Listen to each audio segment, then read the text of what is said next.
What's up, music fans of the internet? I am Kevin. I'm Derek. And together we are last week's album where we're talking about good music. And before we go any further, we'll start like we always do, drinking a beer. Cheers, Derek, and everyone at home. Cheers, Kevin, everyone at home. And today we're talking about an album called Lost on the River by the New Basement Tapes. It is an album that was organized and produced by T-Bone Burnett. He put together an all-star crew of world-class musicians, including Jim James from My Morning Jacket, Taylor Goldsmith from Dawes, Marcus Mumford from Mumford & Sons, Rhiannon Giddens from Carolina Chocolate Drops, and Elvis Costello from, well, Elvis Costello. The tracks are based on recently uncovered lyrics handwritten by Bob Dylan in 1967, and they took his lyrics and wrote their own original music to these tracks, and they recorded it in a marathon 2-week studio session in the basement of Capitol Records.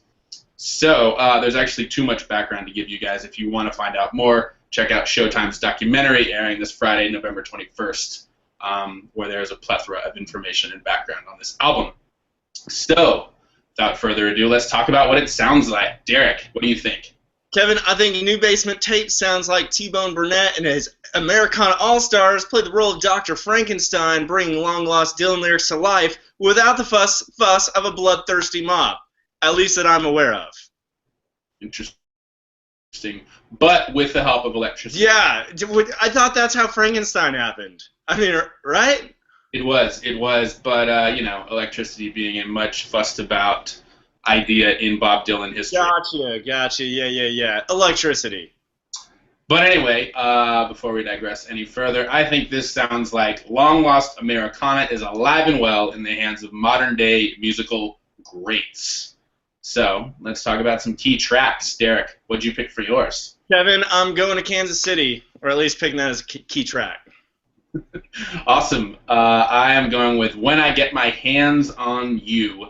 And I think, Derek, yours comes first in the context of the album, so tell us about it. That it does. Kansas City opens with tapping drumsticks, acoustic guitar strummed with unease, anxiety, as Marcus Mumford channels 1967 Bob Dylan pining over a woman that is getting pleasure out of his pain.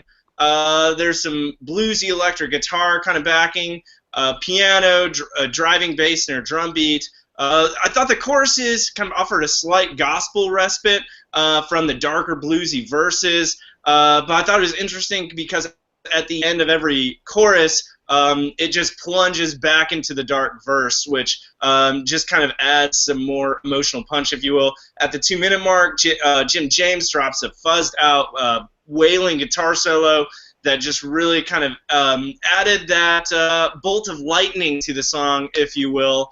And the lyrics I thought were just, very longing and just kind of just really told us a dark story of, love unrequited in a few words as only Bob Dylan can do. So this one just jumped off the page for me, even though this wasn't on a page, obviously.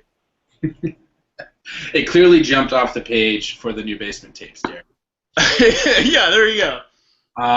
Yeah, great track, I have to agree. And if you watch the music video they have released, watch it all the way to the end, and you'll see Marcus Mumford do something very special. I won't tell you anymore. My key track, however, is called When I Get My Hands on You, and it opens with these really popping drums, Rhiannon's sort of staccato fiddle strikes, Jim James' electric guitar echoes, and Elvis Costello's sort of simple keyboard riff. Marcus Mumford takes the lead on vocals, and the lyrics are almost kind of creepy and imposing and forceful, but he makes them sound so smooth and sweet and soulful, you don't even really think about it. And the hook is so simple. That's what I really like about this track. And I also chose it as my favorite because it's one in which the players sort of disappear. On some of these tracks you hear one taking the lead, or it sounds like a Marcus Mumford song, or a Jim James song, or a Dawes song, which was sort of the intent. They wanted to write in their own styles, but this one, they all sort of simultaneously disappear, and it almost sounds like a brand new group, and no one really sticks out, which is really, really nice and hard to do for such great musicians who are used to being in the limelight. So, definitely check out those key tracks. Let's talk about best lyrics. Jarrett, what are you picking? Kevin, I'm actually taking one from Kansas City, although I thought there were a lot of potential ones throughout this album. But here he says, Gypsy woman, you know every place I go, even 1,000 miles away from home. You don't care if I'm asleep or I'm awake. This fickle heart just ran to stone. I'm going back to Kansas City. Just really kind of, illustrating this horrible place this person is in. I think this one's interesting too, to kind of jump back in the mind of Dylan back in the day and just imagine kind of what place he was in when he was writing this, and then to see how these players just wrote this fantastic song. It's really cool.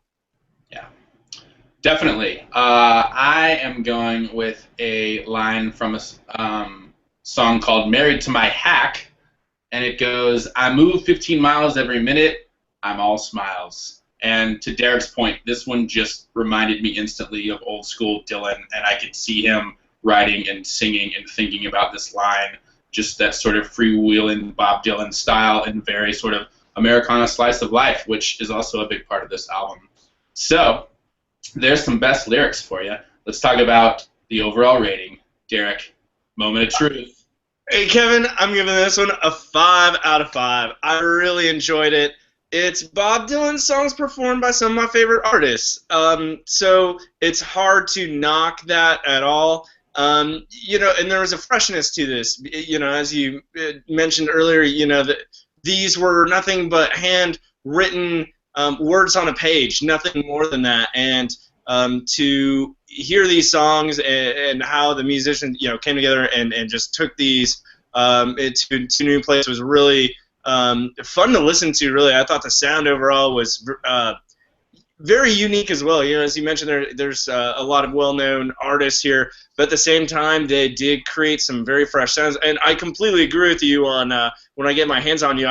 That one really stood out as they sound like a brand new band and not a group of all-stars. So this is really cool. I hope they find more of Bob Dylan's notes, or maybe just some of it. You know what? They should get his grocery list and write a song from that. These players could probably do that, and it would sound amazing. I'm going to agree with you, Derek. Kevin, arugula never sounded so sweet. I'm going to agree with you, Derek. I'm giving this one a 5 out of 5 as well. To your point, how could I not? It's Bob Dylan songs played by some of my favorite artists. I also like the style in which they did it in this marathon sort of 2-week recording session. They didn't spend a lot of time and fuss over making them sound perfect, which is super Dylan-esque, especially back in the day. His mantra was just write it and get it out, and I may not even ever record it, and hence we have these awesome lyrics. I also think T-Bone Burnett did an amazing job assembling the right group of musicians, and they all come across as very egoless and very brilliant and just very cohesive and collaborative. And, the recording style is just great. You can even hear the tape hiss almost on every track, which is a nice little touch of old school Dylan. So there you have it, guys. Lost on the River by the New Basement Tapes. You should definitely go check this one out. We're giving it a 10 out of 10. There you have it. Another review. We'll see you guys next time. As always, I'm Kevin. I'm Derek. And we are Last Week's Album. Don't forget to subscribe to us here on YouTube and find us on any other social medium you want. Cheers, guys.